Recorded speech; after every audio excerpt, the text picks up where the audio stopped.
tuzamurisha icyubahiro cy'Imana yo mu ijuru izitegeka ko bucya ikongera igategeka ko bwira. Imana yo mu ijuru izidusoreza imigambi yayo, ibyo twatekereje, ibyo twibwiye, ibyo twapanze. Imana yo mu ijuru ikabihumurisha bigasohora. Reka dusenge iryo sengesho ryo gushima Imana. Abaririmbyi bari gutegura indirimbo imwe yihuta kugira ngo gahunda zacu zize gukomeza. Tuzamuye ibiganza dushima Imana mu magambo yawe n'uburakanwa kugira ngo dushime Imana yo mu ijuru. Mana, tukuzamurisha icyubahiro mu mwanya w'Imana. Iki gitondo cy'umunezero n'ibyishimo, iki gitondo cyo kuramya no kuguhimbaza, iki gitondo tuzamurisha icyubahiro cyawe, iki gitondo izina ryawe rihabwa icyubahiro. Abaririmbyi muri iyo ndirimbo imwe yo kutwakirira abo bashyitsi babinjiza, hanyuma nibagera mu marembo twese tuze guhaguruka kugira ngo tubakire. Karibu muri iyo ndirimbo. Please sing us on that song.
kuonyesha programu yote vile itaendeleshwa. Turashima Imana yateguye ibirori. Thank God who have prepared this wedding. Umuntu ategura byinshi. People may prepare many things. Hari n'abandi hirya no hino bari bafite muri iyi weekend and other people who are wedding today. Ariko uyu munsi ntibyakunze. But it's not possible today.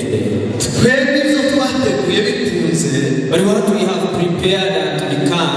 Ibyo uteguye kubona birakunze. What you have prepared reaching that day, uzashima Imana yabisohoje. praise the name of the Lord who has done that thing. Kuko ibiba mu migambi y'umuntu ni byinshi, Because man have many things ariko siko byose biza bisohozwa. and it can't be fulfilled all. Ariko ibyo twateguye tubonye bisohoye, But what we have prepared and seen fulfilled. mufashe twongere tuzamurire Imana icyubahiro. Let give our Lord our hand up. Amen. Hallelujah. Turashima Imana We thank God uyu munsi w'ibirori bya bene data for the wedding of our people, John na Olive. John and Oliver.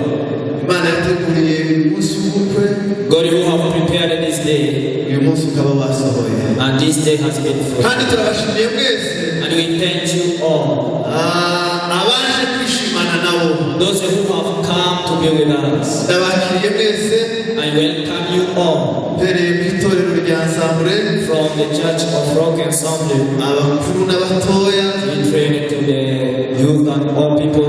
aho mwicaye nimukomere Imana amashyi. May you clap for the Lord, please. Mwongere mukomere Imana amashyi.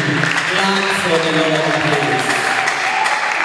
Wakiriye umuryango wa John wose aho uri, We welcome the family of John wherever they are, ababyeyi biwe bahageze, the parents who are here, inshuti n'abavandimwe, friends and the relatives, abaturanyi ba hano mu Muhana, neighbors of this place, abaturutse mu tundi turere from the other area in Kenya, kubwo kuza gushyigikira John. for coming and be with John today. Reka namwe basabe muhaguruke Let me ask everyone to stand up, kugira ngo namwe twishimane muri ibi birori, that we may be glad in this way, kuko nimwe ba nyir'urugo, because you are the one, nimwe mugiye kwakira aba bashyitsi bose. you are the one who got to welcome this Reka people. mbasabe mwese hamwe n'itorero kugira ngo muhaguruke muze kujya kwakira abashyitsi. Let me ask you all to stand up, Ababyeyi ba John n'inshuti za John n'umuryango wa John, relatives of John, friends, all of you stand up, please. Bwana asifiwe. Hallelujah. Bahagurukije kugira ngo mutaza kwifata nk'abashyitsi, I told you to stand up. kuko ni mwebwe mugiye kwakira aba bashyitsi. You are the one who are going to welcome these visitors.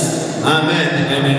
Harimo ababyeyi banaturutse kure cyane, We have the parents who come from faith. Imana yakoze ibikomeye irabayobora. God who has directed them to be here. Aba bashyitsi bose bari aha ngaha, All these visitors who are here, nimwe mugiye kubakira. you are the one who's going to welcome them. Rero mukomere Imana amashyi hanyuma Please mwese. let us clap for the Lord. Turi kumwe n'abashyitsi We have visitors batuzaniye umugeni, who has brought for us bari mu itorero rya UPCM, the church of BCA, harimo umuryango w'abanyabyinshi, family of Wanyamzishi. harimo abaturanyi ba Kayore. There are people from Kayole.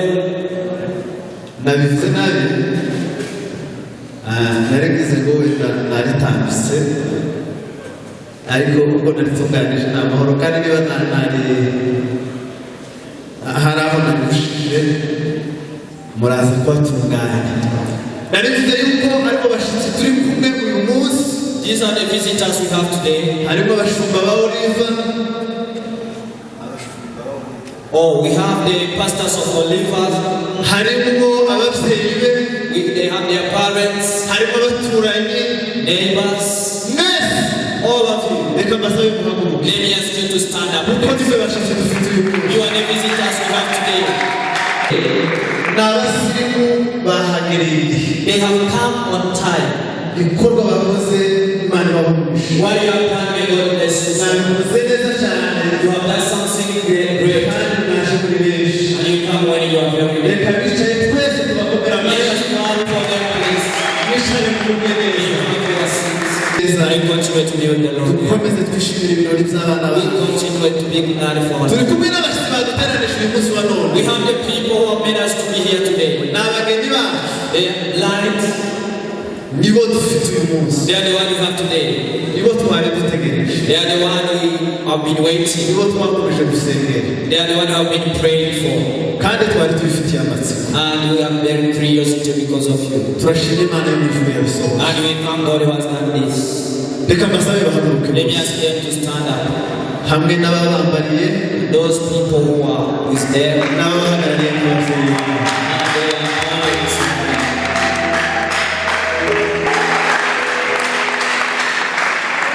Who are there? Murabona batambaye neza They are so smart. kimwabagomera amashyi Please clap for them. barakoze cyane They are something great. abo urwo rubyiruko rw'abahungu n'abakobwa If you young girl and young women, bambaye neza basokoje neza you are very, very smart. reka mbasabe nabo bicare mu bakomera amashyi May you have your seaters and clap for them. hariho ababyeyi babo hari na marene We have their parent there and the best man. bababaye hafi babagira inama They are near them always every time. namwe mwakoze igikorwa gikomeye You have done something great.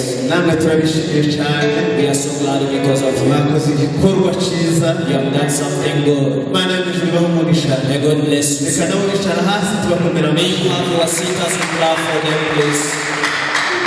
bwana sifiwe Hallelujah. uyu mugeni nahagarare May you go to be standard. nabwiye marene kwicara na pare kugira ngo hasigare umugeni Yeah. n'umukwe I need these two to stay standing. aba nibo baduteranije uyu munsi Those are the ones who made us to be here today. abandi bagize icyo bakora bose Everyone who has done something, ni ugushyigikira uyu munsi they are just supporting them. kandi bishoboke yuko ntawakoze igikorwa kiruta icy'umunsi There is no one who has done something great kuko more icyo than buri wese yakoze everything you have done.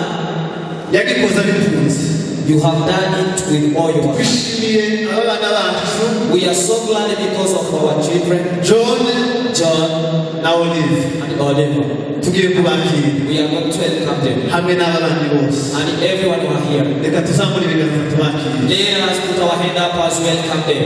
turabikora mu mvugo yacu nizo zoroshe We are going to do it as we always do tugiye in our heart. guharura tubakire We are going to say one twongere duharure tuze gukoma mu mashyi hallelujah and clapping our hands. reka mbasabe ka twese turambure ibiganza Let us give everyone to do his one today. rimwe kabiri gatatu murakaze Bless you. kurema ibintu byose God after made everything. umugambi w'imana The plan of God. umugambi w'imana The plan of God. tikwari ukurema isi n'ijuru gusa It's not only to create the world and the earth. tikwari ukurema imigezi n'ibindi byose tureba It is not only to create the rivers or other things. umugambi w'imana The plan of God kwari ukurema umuntu that may made a man. hanyuma Then irema aho azaba he created where a man will be. imuremera ibizamutunga He created everything will be with him. irangije kubirema After creating everything, irema umwana w'umuntu and he made a man. imaze kurema adamu After made Adam, ibona yuko ngo bidakwiriye he said that's not enough. kwaba wenyine May not be alone. imuremera eva Then he put Eva beside. irangije kubarema After creating them, winitegereje he only saw them. imana yo mu ijuru iranezerewe Then God become very happy. bwana sifiwe Amen. bwana sifiwe imana imaze kubarema After made Adam and Eva, imana ishima he was so glad kuko yaremye umuryango because he has created a family. yariremye umuryango He created a family. yariremye abagiye kuyobora isi God created people who lead the world. yariremye abagiye gutegeka isi He created people who's going to rule the world. yariremye abagiye kuramya imana no He kuyihimbaza mu isi created the people who will worship Him and praise Him in this world. niyo mpamvu umuryango That's why the family watangijwe n'imana started by God. iyo twambara tukaberwa When we were and become very smart umunsi w'ubukwe on the day of wedding, tugatanga ifaranga nyinshi then we give our money tugasokoza neza and we comb our hair very well. tukaza twishimye And we come when we are kuko ready. iki gikorwa Because of this thing cyatangijwe n'imana has been started by God. kandi icyo imana yakoze cyose What God has done ni cyiza is very well. tugomba kukigana We have to do uyu it. munsi rero That's why today, bwana sifiwe hallelujah, haleluya hallelujah. ko turashyigikira igikorwa cy'imana We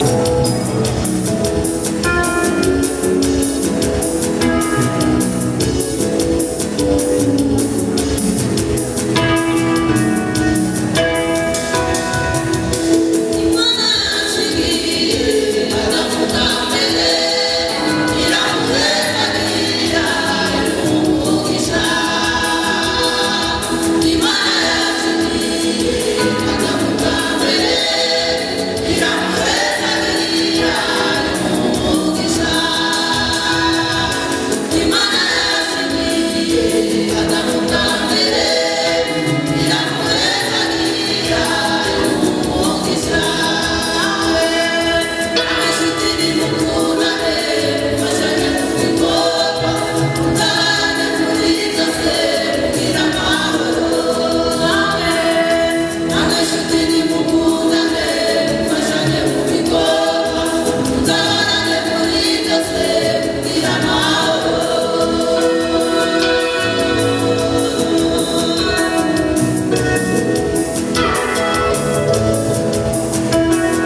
tutanabafashije we didn't help you. reka dukomere Imana amashyi Let us have for the Lord.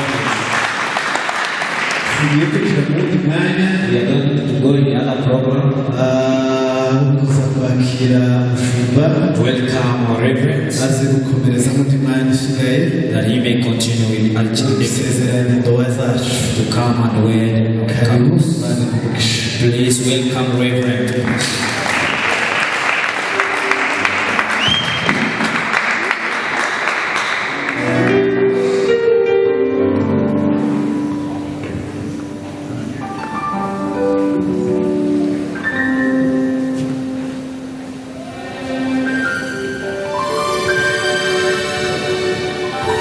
turashimira Imana cyane We thank God mu gitondo cy'umunsi for this great privileges.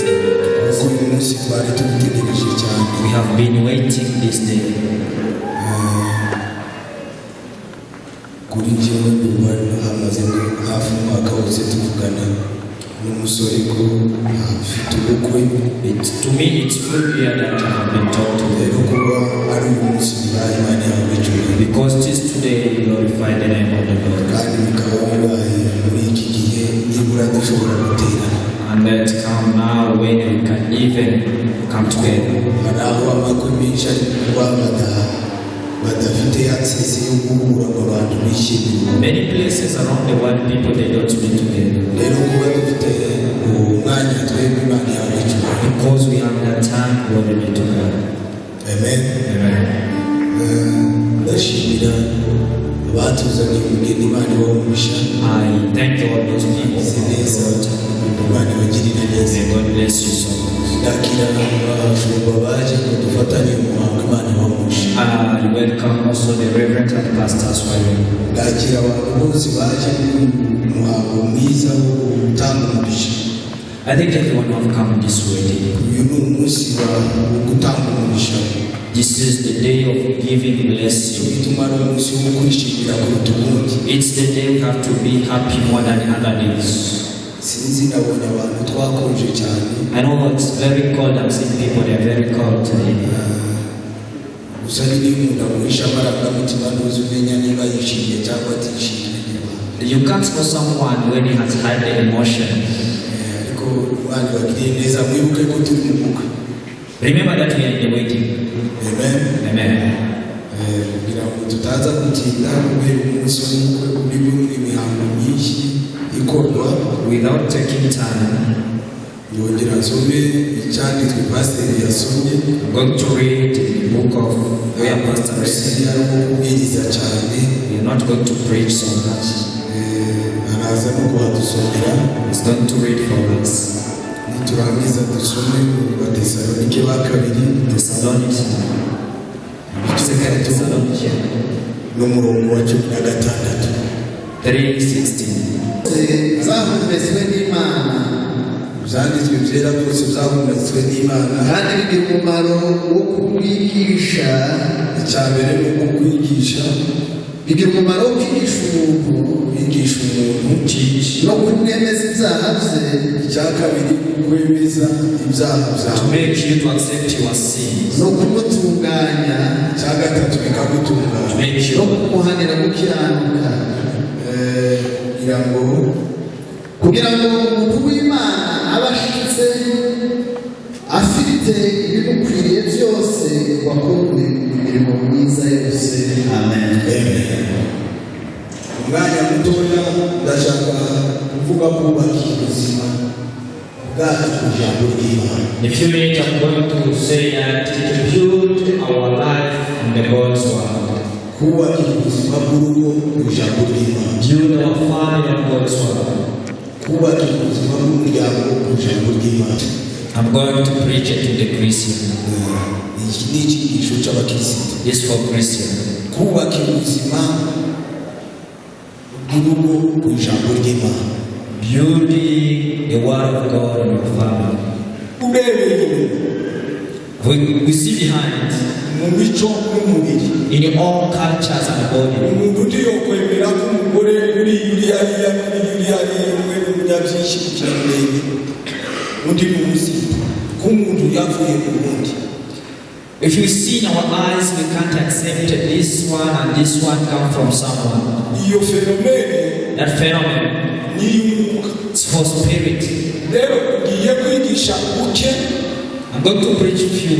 kubakira ubuzima bw'urugo mu buryo bw'umwuka. Build your family on God's word. twasomye ngo imana isinziriza umuntu. God made someone to sleep. tubyemezwa n'iki? Why do we accept it? tubyemezwa n'ijambo ry'imana. It's been accepted because of God's word and the Holy Spirit. Haleluya. Hallelujah. twongere amen. abo bantu bo muri hasi cyane. You are very down today. Why? sinzi icyo mushaka n'icyo mbakorera. I don't know what you want me to do for you. gusa ndi kubareba mwese mwizo mufite. I'm not seeing why. baracecetse cyane kugira ngo abantu baranakaye. People, they are very quiet and it is waiting. Haleluya. Hallelujah. Haleluya. Amen. nashatse kuganira buki kuri iki cyandikwa kivuga ngo ubuzima bw'umuntu buba mu Mana. The life of someone is a Christian. ubuzima bw'umukirisitu butegurirwa mu Mana. The life of Christian has to be in God. ubuzima bw'urugo bw'umukirisitu butegurirwa mu Mana. Your family has to be in God's word. tugiye kwigisha urugo rw'umukirisitu. We are going to teach the family of Christian. igikorwa turi mu bungu. That's what we are doing today. umuntu wateguriwe iriya mu buryo bw'umwuka. Someone has been prepared there. imana imushyiraho mu mubiri. He has put in the body. amurenze mu mubiri yabavuga ngo uyu muntu yavuye muri iki. When he saw, he said, this one coming from someone. Hallelujah. iyo fenomene ni iy'umwuka. That is for spiritual. nicyo gituma abatumva bazotumva mu buryo bw'umwuka. That's why those who will hear in the spiritual. haleluya. Hallelujah. urugo rwo kurwanya kirisitu The family of Christian rushobora gushingira gusa ku kintu kimwe. has to be founded on one thing, byanditswe. something which is written. nimba bashaka kuzubaka urugo rukomeye. If you want to build a big family, haleluya. hallelujah, uzashingira ku byanditswe. you have to know the word of God. yavuze ngo ibyanditswe byera Everything which has been written, bigira umumaro ubwabyo kwigisha umuntu. it's valuable to teach you, gutegura umuntu uburyo yokubaka urugo. prepare you how you can build a family. isomo mu Efeso igice 5 umurongo wa 22 kugeza wa 33 hari inshingano z'umugore n'umugabo. If you want to know it, read in the book of Ephesians, kuba abakirisitu. only for Christians. haleluya. Hallelujah. inshingano z'umugore n'umugabo ariko b'abakirisitu. There is the spirit of man and the woman of Christian. aba basore bombi barabyize bihagije. This young man has been taught enough. Hallelujah. nawe mukenera niba hari inshingano numva zataka uje kureba mu byanditswe. If you want also go to see the spirit, ushobora kubaho n'umugabo n'umugore igihe cyose bitayobowe n'ibyanditswe. there is no love where there is no the scripture. azabana mu buryarya no mu mico kuko umuco wacu uvuga ibyanditswe. You will be in the culture only and the hypocrisy if you don't use God's word. mu buryo ushaka You can be with someone away wo from mu God, mubiri cyangwa wo mu mwuka in the spirit or in the body, ushobora kumutunganyiriza urugo. but you can't prepare for him the family. ababyeyi bashobora kuguha ibintu bitunganya urugo ariko rukakunanira. ni benshi bananiwe. Parents can give you everything you want, but you fail. urugo ruzoshingira ku byanditswe. The family which is on the scripture, haleluya. hallelujah, urwo rugo ruzoba bibiri iravuga ngo rwubatswe ku rufatiro. that's built on the foundation, ngo n'amarembo y'ikuzimu ntazabinyeganyeza. and the gate of hell can't shake it. impamvu turi mu bihe imiryango ijegajega The problem we have, the shaking of the family, nuko abo basezeranye batigeze bakomeza kureba mu byanditswe. because those who have been with did not see the scripture. abenshi ngo bari kureba mu mategeko. Many people they see the law. abana ngo niba batarasezeranye ngo bazongirana ikibazo. If they let to go away, they will be having a ariko problem. n'inshuti zasenyutse zarasezeranye There are many families which have been broken when they have wedded. mu mategeko. The law, baraburana. they went to court. ariko hari ingo nyinshi zubatse ku byanditswe batarigeze bajya imbere y'abacamanza. And there are many families who have never gone in the law, zitonyeganyega. but they are stronger because they are built in the family. zubakiye ku byanditswe. They build on the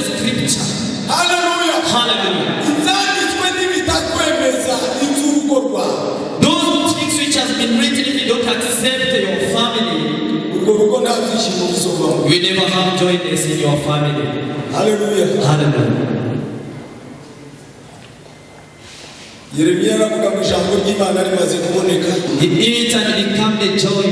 Ubwo ruzogira ibyishimo n'izo dufite ubu bidashingiye ku byandikwa bikora mu nzira. You will never have joy in your family when you don't read the God's word. Abandi mu byarya kw'amategeko y'imiryango. You will be hypocrites only in the family. Ariko ibyanditswe.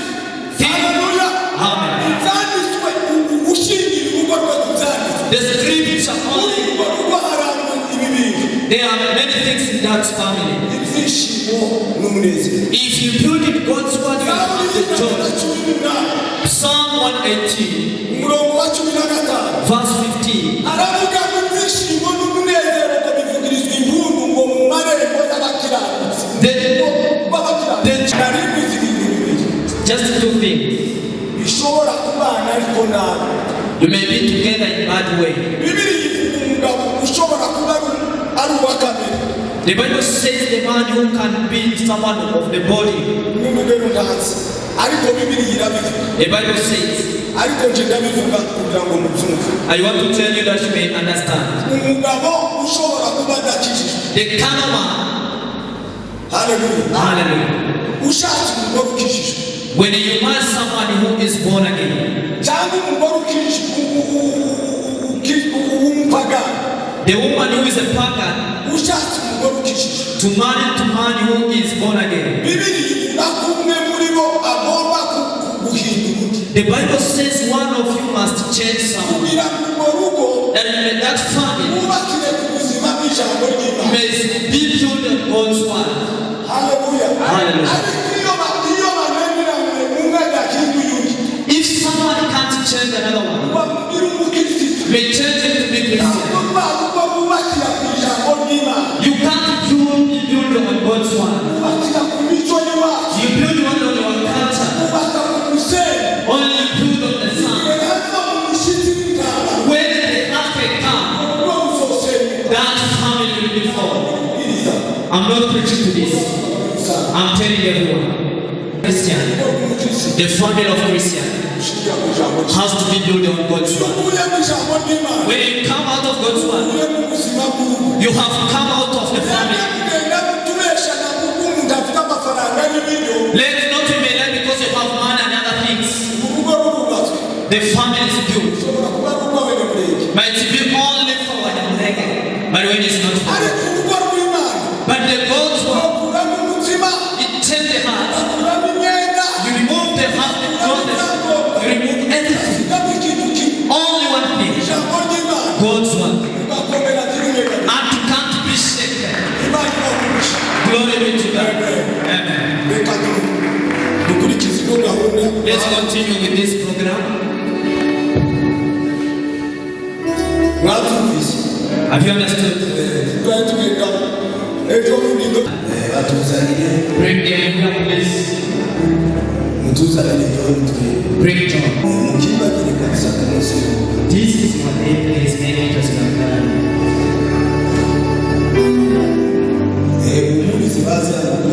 Come here.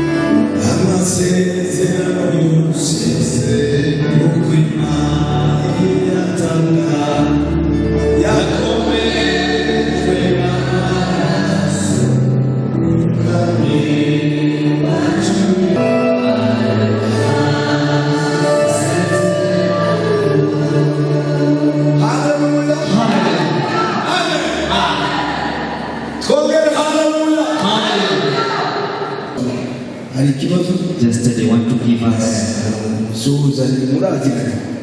You raise up another priest. umubwire ngo Mungu wayo umugeni mwiza nawe wayo umukwe mwiza. Even the bride very good one. Uko muri abahamya bakomeye cyane. You are the witnesses. Mushatse kwasubira aho mubwira ngomba kubwira ijambo. Where you look, that's where I speak the word.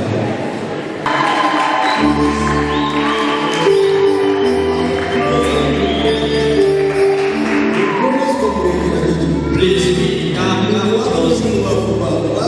come closer. Come closer. I see you have taken a long journey. John,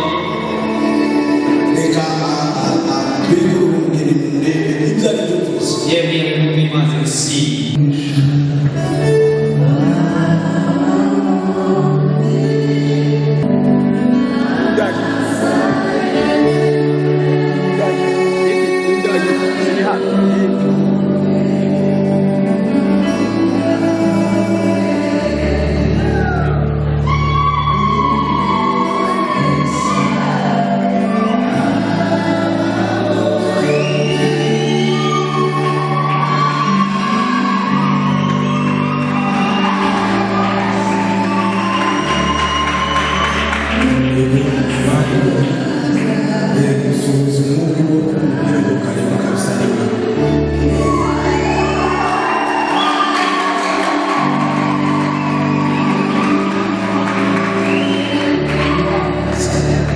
Thank you.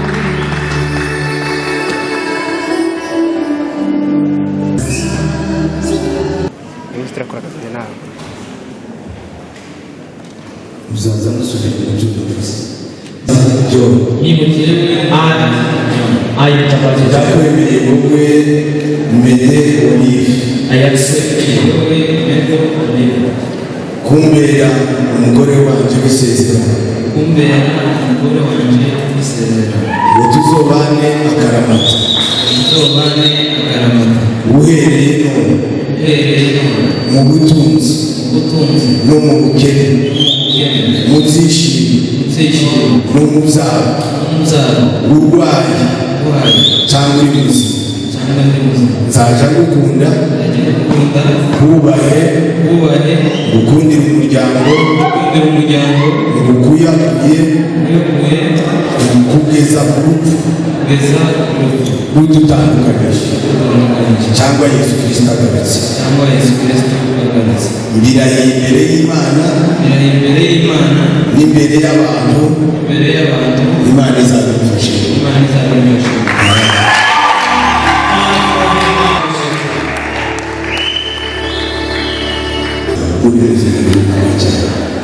Mede Olive ndakwemereye wowe Mutabazi John kumbera umugore wanjye w'isezerano ngo tuzabane akaramata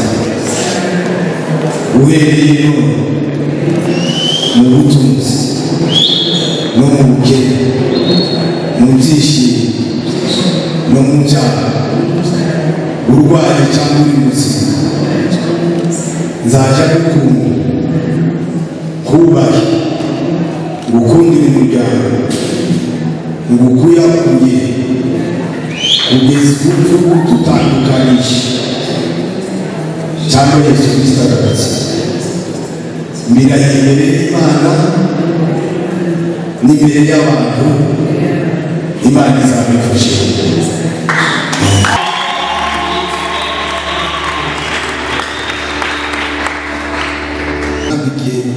Ikimenyetso cyo There has already been needs as they put their rings.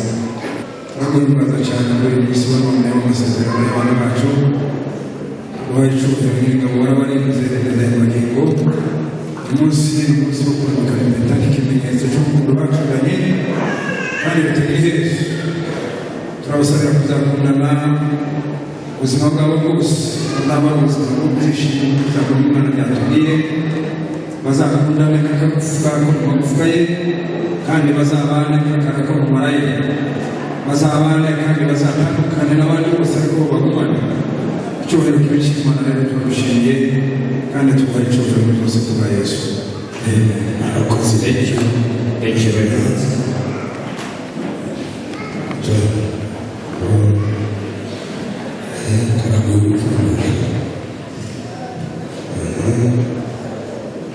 urahindukira mureba You face each other, please. pare n'amarene b'igi Best man, mutabakiriza please. birabajyana barwaruka kuwe kuboko Which hand? kw'ibumoso Left. That's where you put the ring. uzamuruje kugira ngo abantu bose babone. May you put your hand up to everyone, please. sinzi niba hari icyo afite avugaho Put your hand up. turamugisha We shall give the word something. Me, John, Bazi.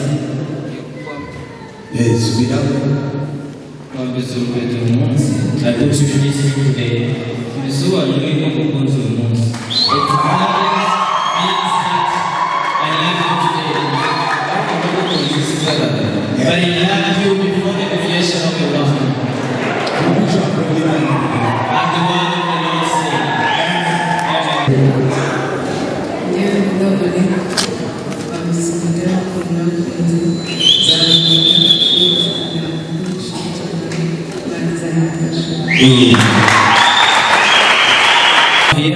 Mose turasaba umugisha mwese you come to pray for this abungeri bari hano bafatane mu biganza yego twigire hino mu mwanya there are very big space here. abahaye mikoro After the pastor who we are given the show, azashimira Imana you will end as a thank God. mu isengesho The prayer, hanyuma baze kudufata ifoto they will take us picture. data mu izina rya Yesu Kristo wavuye Mana wizina rya Yesu, in the name of Jesus. izi tariki tuje gutanga umugisha kugira ngo bajye mutabashi wabahaye natwe tugiye kubatura umugisha ukomoka kuri Ibrahim umugisha w'amasezerano uwo mugisha w'abana ni umugisha ubereyeho kuraho niva muri mutabazi tubasaba umugisha w'ubutunzi tubasaba umugisha Data, dukomeje kugushimira. Continue to thank you. Gushima kuba uyu munsi mwiza. For this great day. Umunsi w'abana bacu. Wewe uteguye Mwami Yesu. Isitararema Mwami. Wari uzi ko John nawe Eva bazahura bakazaba umubiri umwe. Turagushimira rero ko uyu munsi twabonetse ko tuba turabona umugisha wawe. Mu izina rya Yesu Kristo. Uzaba Yesu ubyara abahungu. Azabyara abakobwa. Azatunge atunganirwe. Mu izina rya Yesu Kristo. Uzabahe amahoro mu rugo rwabo.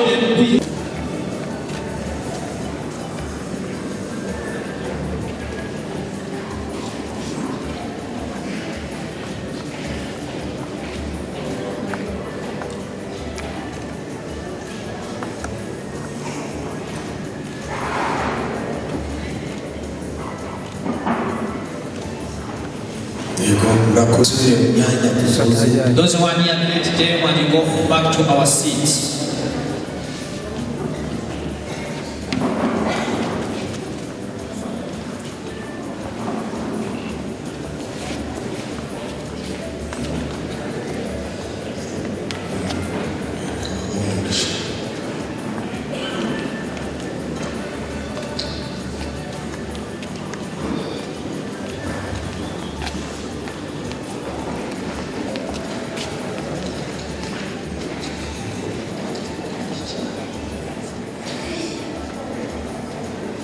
Side here.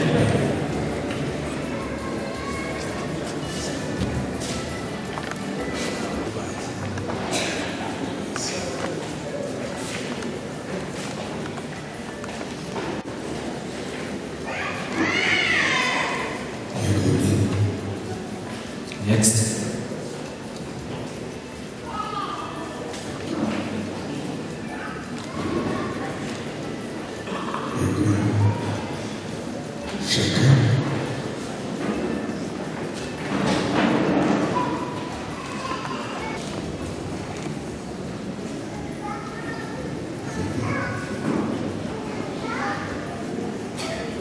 ububasha buhabwa n'Imana Almighty God, n'itorero ryaza the Church of Assembly, nemeje kuva uyu munsi and signed today, John na Olive and Olive, ko babaye umugabo n'umugore they have become one, wife and husband. Mana mu izina rya Yesu In the name of Jesus, imbaraga z'ububasha bukomoka mu ijuru in the power of the Lord ni Jesus, wewe uzuhuza babiri bakaba you are the one who made people to be together. tubikoze mu izina ryawe We do it in your name. ububasha tuvana kuri wewe The power which comes from uyu you. munsi w'Imana From today, God, uru rugenzi batangiye This journey I've started. umunsi watangiye In this day I've started. yabizi neza I know intambwe zose bazatera in every step, icyo bazabonamo kivuye iwawe mana everything will come from you. uzababera umugisha Bless them, O God. muri byose In everything. mu byifuzo byawe They are God. kuko ari wowe Because you are on that. wabigeye You are the one who mu plans. izina rya yesu In the name of Jesus. amen Amen. amen rero turasoje We are ending this program. Certificates.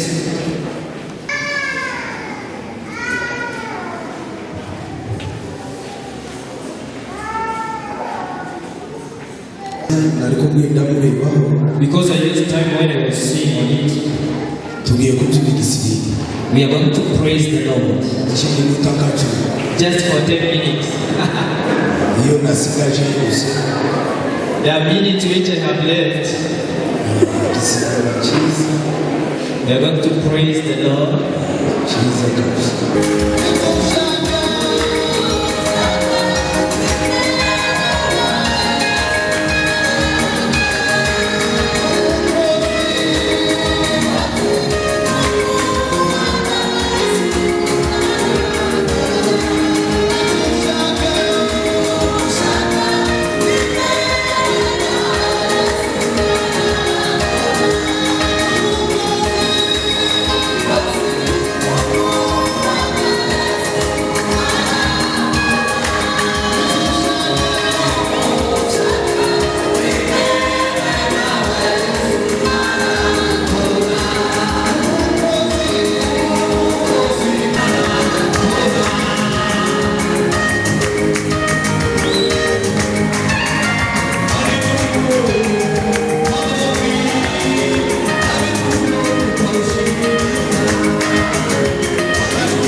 dancing for the Lord. reka ibyo bikorwa byose tubikorera Let us clap for the Lord for this great blessing.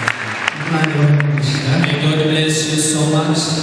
abageni bacu bataricara It's our visitors who also made us to be here. tugiye gutanga impano z'itorero We are going to give the gift of the church kugira ngo bicarire rimwe as they sit down.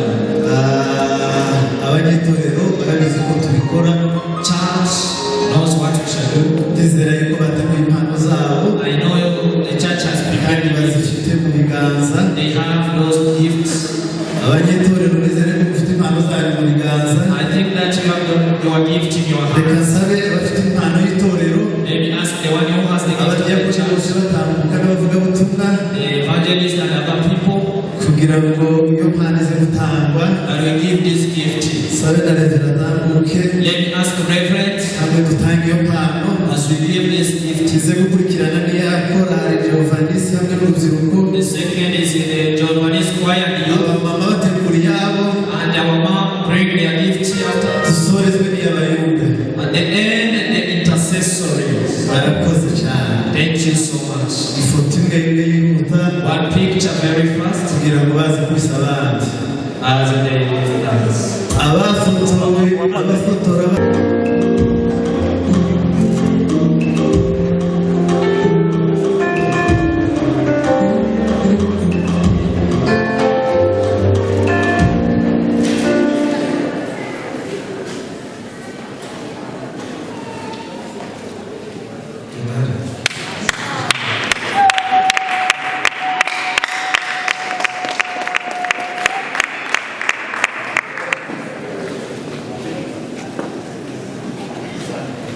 abamama bari kwihuta The mom of the church, men fellowship, women fellowship, sorry. nibasoza itorero UPCM bihagarariye Then after we shall welcome PCM baraza church, gutambuka kugira ngo baze gutanga impamvu they will come to give the gift. As they give intention for gift.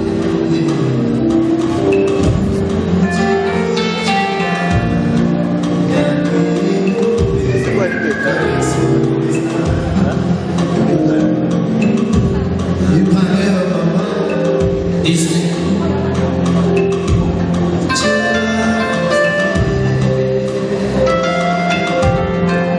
praise the Lord. Hallelujah. Praise the Lord. Turashima Imana kuri uyu munsi mwiza wa John. We thank God for this day of joy. Natwe rero tukaba twateguriye umubyeyi wabo impano. We have prepared for our young daughter this gift Twateguriye mama wa John impano kubera ko ari we wareze uyu mwana. because the mother of John is the one who brought this young man John. We are going to give the gift to him. Akaba amugejeje kuri iyi myaka agezeho yo gukora ibirori. Ni hamwe n'Imana, Imana niyo yabikoze. It's God who has done this thing. Rero twifuzaga papa kubera ko papa we ari muri hano. Because his father is here, the Papa of John. Twifuzaga ko aza rwose agafatira mama wa John impano. We want to ask John's father to come and get this gift of the mom because the mom is not here. But Murakoze. he will represent her. arakoze cyane natambuke The father of John has given the gift kugira ngo to izi us. foto ize kugaragara ni nziza cyane This picture is very good. natambuka imbere iyo foto iri ku ruhande ntihagaragara Let us get Mzee to come here near. abayumbe nabo bitegura The intercessor of the church also is dancing w'abanyamasengesho where people praise the Lord. bamwe mu kuri kugaragara ko muratinze ifoto muratumishe You do it very fast, please.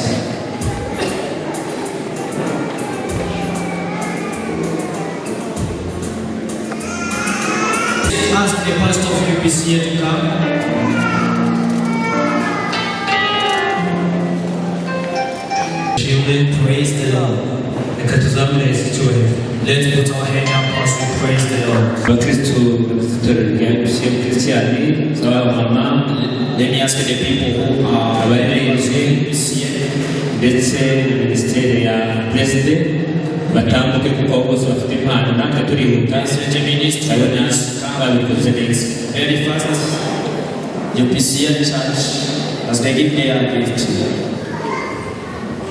tubanze gushima Imana kuri uyu munsi mwiza. We thank God for this great day, umunsi w'ibirori by'abana bacu the wedding of our children. twari tuwutegereje iminsi miremire We have been waiting this day. ariko ibyishimo byacu zari kuzagera kuri uyu munsi. Our gladness is for today. tukaba dushimira Imana rero kuba uyu munsi wabaye.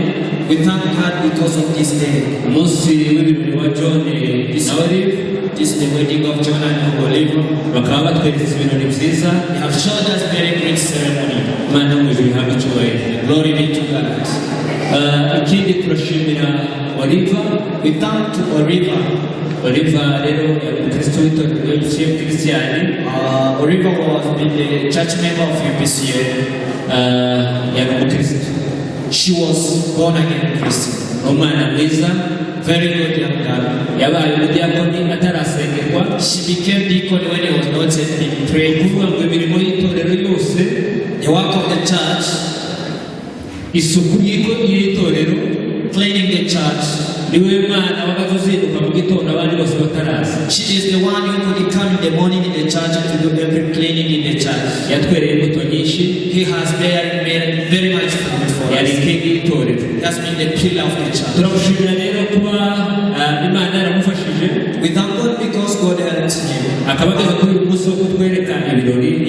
She has reached on day to give us this ceremony. Imana y'umwijima umugisha. May God bless you so much.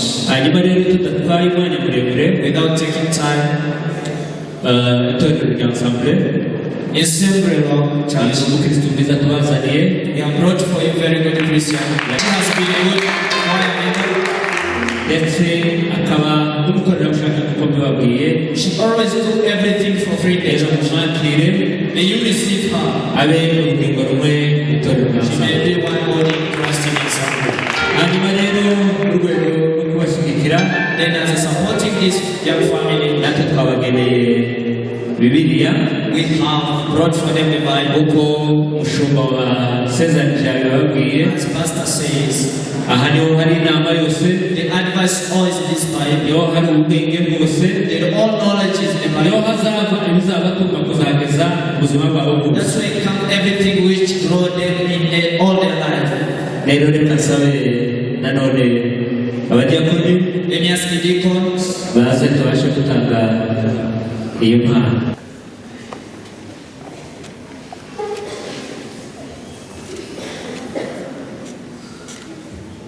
abamama b'itorero nabo bafite impano bateguye, Women fellowship, they have prepared the gift. nabo babashe kwitanga. Let them give this gift.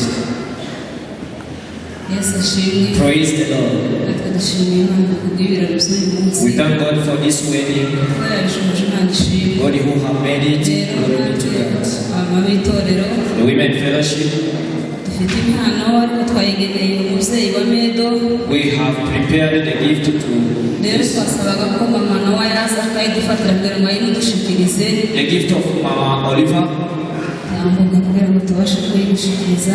You will come to give them this gift.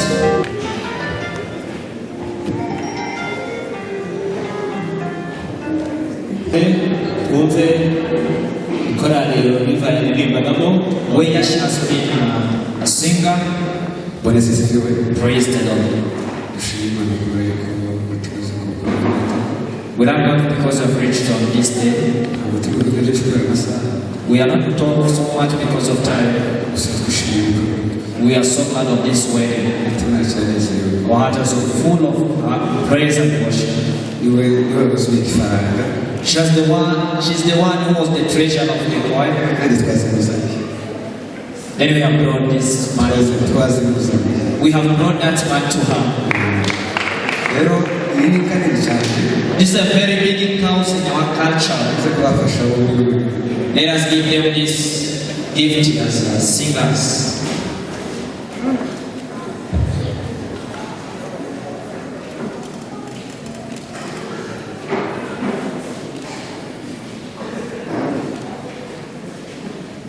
barakoze reka nanone twumve minisiteri kugira president aho batange family. Wanasiwe sana. Tuko blessed family. This is a blessed family. Tuko family Mendo. They work together with Mendo. Tulibesha kandi twagize amakwezi hari menshi. We are many, but we have many weddings today. Arabasigaye iri hano Kayole. Some they remain Kayole. Byinshi tuvuga kuri Mendo. Many things we can talk to her. Tumaze imyaka irenga dukorana nawe. 7 years when we are working together. Kuko babivuze, as they have said, ni umukozi w'Kanisa. She is the servant of God. Yabaye protocol y'Kanisa ryacu. She has been a diacon in the church. Fasha tugisengana. When we have been praying, she has been naho yakomereje umurimo yagize neza. And she continued to do this one. Rero kuba namubonye, as we saw her, ubonye umuntu w'imbaraga cyane. We have seen we bless her in the future family. They may have children. Come as we give this gift.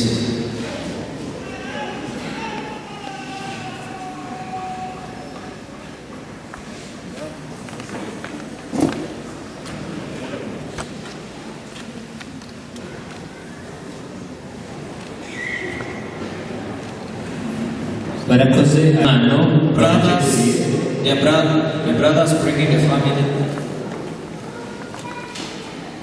The brothers.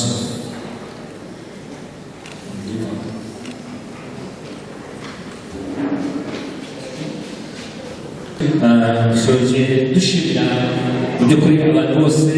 We thank all people babashe kubana natwe bakadushigikira. Those people who have supported us. Mu guherekeza umwana wacu kugira ngo tuze kubana muri ibi birori. To support our young God. Turashimira ababyeyi biwe bamubyara. We thank the parents.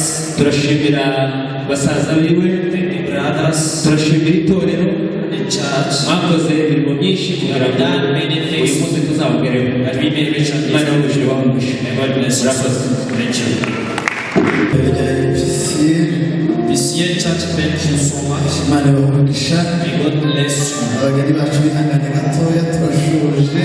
As they are still standing. Hari abandi bantu babiri bari bifuje gutanga impano kubera bihuta cyane. Few people who want to give the gift us. Abandi turaza kuzitanga muri reception. We are going to give the gift in the reception. Bituma bibaho.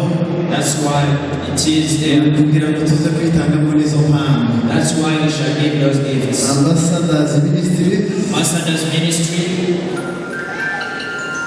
Bari banyabikiye yuko ni Mama Kime. Mama Kime, also the neighbor. Nawe abe atambuka kugira ngo aze gutanga impano. As she gave the gift. umuyobozi wa gahunda arakoze cyane. Thank you so much. The leader of the nziza kubera umwanya n'impamvu. We are going to not delay because of time. Turashima Imana kubw'uyu munsi. We thank God for this day. Mendo turakorana umurimo muri Ambassadors. Mendo we are together in Ambassadors. Rero Ambassadors ni umuryango munini cyane. Ambassadors is a very good big family. Ariko abantu babashije kuboneka. These are the people who have come. Rero hari impano twamuteguriye. We have prepared a gift for her. Kandi icyo twamubwira akomeze umurimo. May you continue to work for God. Afungure indi Ambassadors. May you open the ambassador here in your mind. Rero hari reka dutange iyo gift. Let us give this gift. Murakoze cyane. Thank you so much. Mama Kime Peter Bele. Yeah.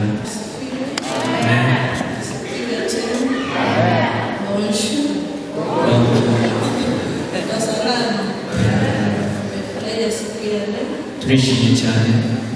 Hata mimi nimeleta mtoto. Naje na wewe. John ni mwana wangu. Tunaendelea kumlea tu. Tuzakomeza kumlea.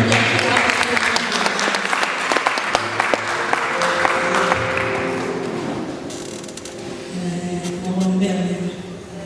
Yangu ni kuwatakia yeye. Hata mimi niko na vijana. Naje mfite abasore. Nimekaa pale nikafikiria hata siku moja Mungu akinijalia nayo ni maombi yangu. Naje Muslimani senza mfashe kijana. Nitapewa msichana. Zahabu.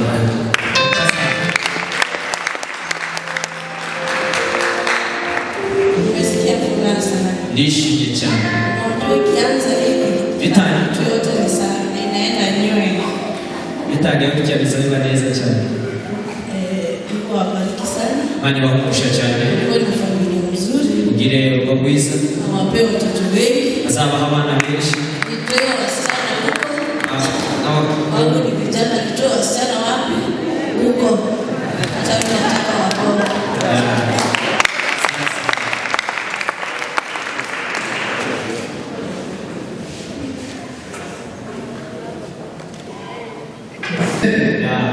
reka nsabe bageni bacu bicara kandi bakoze cyane Imana ibamugisha. Thank you so much, may God bless you. Ko turagana ku musozo As we are ending, ariko tutarasenga, after praying, reka nsabe umwe mu muryango uri buze kuduha icyerekezo, one of the family members should give us the direction. One of the family members give us the direction. ngo baracamurira umuryango They will go on this direction. nyuma y'iminota nka 15 cyangwa 20 After 15 to 20 minutes, nibwo tukora service ari abagabo bakigenera basangije. we shall be finishing the decoration here as people they take reception. Bisaba Imana ibamugisha rero murakoze. May God bless you so much. We go out for 20 minutes. icyerekezo ariko tubaye gukurikiraho. Thank you so much. Reka mbasabe mwese muhaguruke, Let me ask everyone to stand up. mbasabe muhaguruke, Let me ask everyone to stand up. tugiye gusenga Imana. They want to pray. Why are we not praising God? Barasohoka bose bari kuririmba, As they are singing, is go out. kandi turaza kwihangana duhagarare kugira ngo bageni bacu aribo baje imbere. They are the one who will go out before us. Everyone will stand up. Babakurikiye, Then masters will follow. n'abandi tuze gukurikira. Then we shall follow also. And the next program. Babaririmbyi sindababona hano babe Please try and please come here as you kugira ngo see. bakomeze baturirimbire. Mana data wa twese uri mu ijuru, dukomeje kugushimira imbabazi zawe n'urukundo rwawe. Turashima kuko wabanye natwe bitangira ry'ibi birori. Data kuba wabanye n'abashumba bo basezeranyaga abana bacu, ibikorwa byose wabibayemo turagushimiye. Ubwo babayobora abageni bacu barabaje imbere. Maybe and then after they take picture. Baze kubafotora. Bazatari, bazaheke.